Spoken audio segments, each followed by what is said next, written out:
It's not that one side is going to yield at the other side. It seems that the contradiction is very obdurate.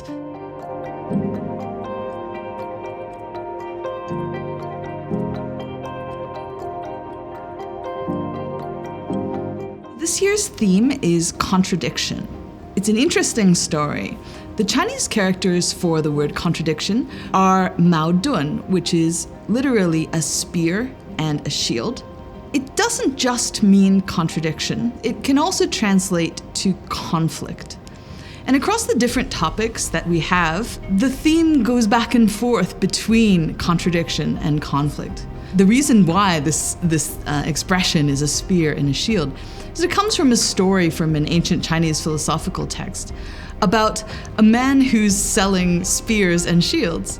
And he holds up his spear and says, "This spear is so sharp that nothing can withstand it." And he holds up his shield and says, "The shield is so sturdy that nothing can pierce it." And somebody who's been listening for a while by the side asks the man, "Well, what happens if you take your spear and put it through your shield?" And the person who's been selling spears and shields, he has no answer to this. And that's why those two characters become a word for contradiction, because it's simply unanswerable. You can't have both. But in some sense, the image is also an image of conflict, because you have a spear clashing with a shield.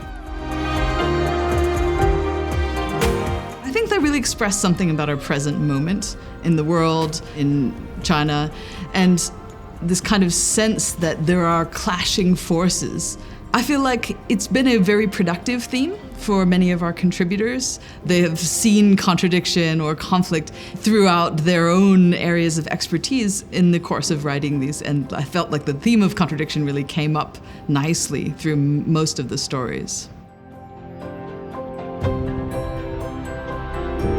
I think of the content of the yearbook this year as somewhat divided into two different kind of major sections. One is that we've talked about some of the major currents going on within the PRC, and these include increased role of surveillance throughout society.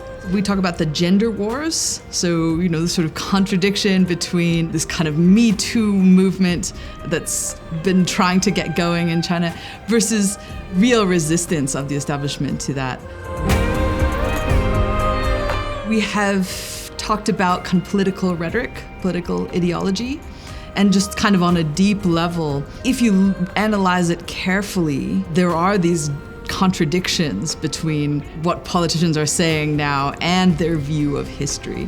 In addition, there's a very substantial section on difficult, sensitive issues, Taiwan, Hong Kong, Xinjiang, and the Pacific, where we kind of deal with these areas as well, and how to kind of understand some of the contradictions and conflicts that have been kind of ongoing and we project will continue to go on.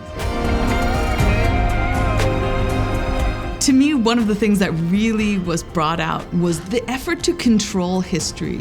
First of all, in terms of accounts of the past, such as in the Xinjiang textbook dispute that's being described by David Brophy, he talks about people who have written textbooks according to an official version of the past in Xinjiang, who are now being arrested and who have gotten in trouble for doing just that because the narrative is shifted.